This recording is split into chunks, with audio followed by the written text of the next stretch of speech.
نبی اکرم صلی اللہ تعالی علیہ وآلہ وسلم نے فرمایا مومن اپنے گناہوں کو پہاڑ کی طرح سمجھتا ہے. یہ بخاری میں حدیث ہے. مومن پہاڑ کی طرح جانتا ہے اور وہ ڈرتا ہے کہ کہیں وہ پہاڑ اس کے اوپر گر نہ جائے، یعنی کہیں مجھے میرے گناہ کی سزا نہ مل جائے. چھوٹے گناہ کو بھی پہاڑ جانتا ہے، یار مجھ سے غلطی ہو گئی، مجھے ٹھیک کر لینی چاہیے، مجھے معافی لے لینی چاہیے، مجھے توبہ کر لینی چاہیے. مومن اپنے اوپر گناہ کو پہاڑ کی جانب سمجھتا ہے. اور حضور علیہ الصلوۃ والسلام فرماتے ہیں کہ یہ جو فاسق اور فاجر ہوتا ہے نا، اللہ کا نافرمان، یہ گناہ کو مکھی کی طرح سمجھتا ہے. یہ سمجھتا ہے میں نے اشارہ کرنا ہے، مکھی نے اڑ جانا ہے. مومن کی علامت یہ ہے کہ وہ پہاڑ جانتا ہے اگر غلطی ہو جائے تو پہاڑ. امام اعظم ابو حنیفہ رحمۃ اللہ علیہ گزر رہے تھے تو بارش ہو گئی تھی اور کوفہ میں کیچڑ تھا، تو آپ نے جو جوتے پہنے ہوئے تھے ان جوتوں سے چلتے ہوئے نا آپ کے پاؤں سے کچھ مٹی اڑی، تو سامنے ایک یہودی تھا. اب اس زمانے میں دیواریں کچی ہوتی تھی، اس کے دیوار پر جا کے وہ مٹی جو تھی وہ لگ گئی. اب امام صاحب بڑے پریشان ہوئے کہ میں نے اس کی دیوار کو آلودہ کر دیا. یہاں تو لوگ اپنی اینٹیں رکھتے رکھتے کئیوں کی دیواریں توڑ ہی دیتے ہیں، اور پھر وہ اس پر ماننے کو بھی تیار نہیں ہوتے، تسلیم کرنے کو بھی تیار نہیں ہوتے.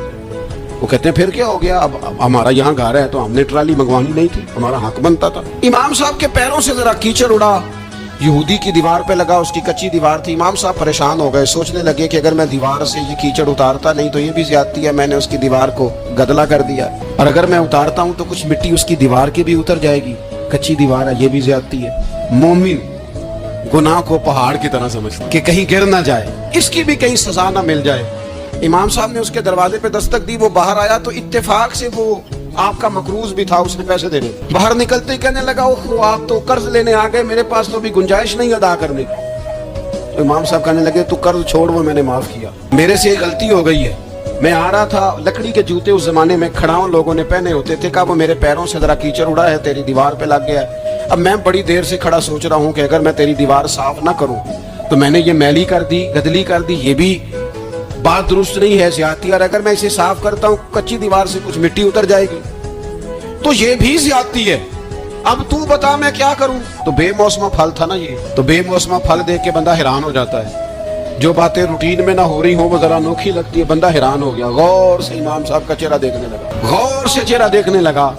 پھر تھوڑی دیر سوچنے کے بعد کہنے لگا حضور پہلے میں نے دین اسلام کے بارے میں پڑھا اور سنا تھا، آج میں نے دین دیکھا ہے.